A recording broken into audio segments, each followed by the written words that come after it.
That call. That call, absolutely. That is the worst call you will make.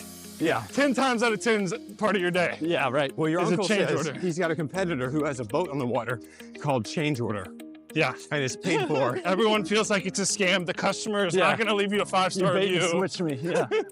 You're right. That's harder than raising rates. Yeah, Than just telling up front, hey, this is what it's going to cost, and sticking to it.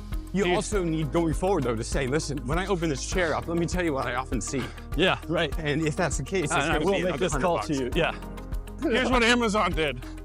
They said, this is the price that it normally is. Yeah. And then they said, this is the price it's going to be after the tariffs. They're That's all gonna- he needs to do. They're going to make that go away because that would kill sales. You know, Amazon, before they did free shipping, they experimented with free shipping, and there was a glitch in the system where in France, it left the shipping at like 4 or 5 cents, their money, and sales doubled everywhere in the world, but not in France. I don't think sales. Just a tiny amount of shipping stopped them from increasing their sales. I don't think sales is what they're trying to get across.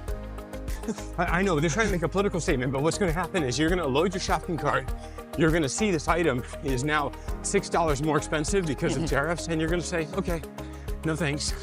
You're creating friction in the sales process. And you're going to go, get these tariffs out of here.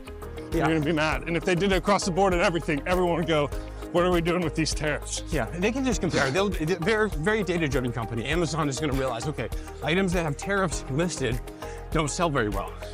They're going to get rid of it no time at all. It's a stupid idea. And Amazon, the retail store, makes very little money. And so they don't have the ability to just be like, yeah, we don't care. We're going to be political. They don't just stuff cash in their shoes like Disney. But you have a great reason, I'm just saying, of why something could be costing more. Yeah. Which I think a ton of business did with COVID. I did, and I don't think it's the best way. I think saying to people, hey, we raise rates because costs are higher, nobody values that. Yeah. But if you say, hey, I'll tell you what he's also doing, okay? And I think this is a solution.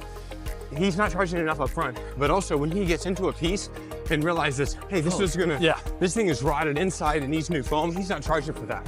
Right. You get on the phone and say, Mr. Customer, I got the upholstery off of this chair.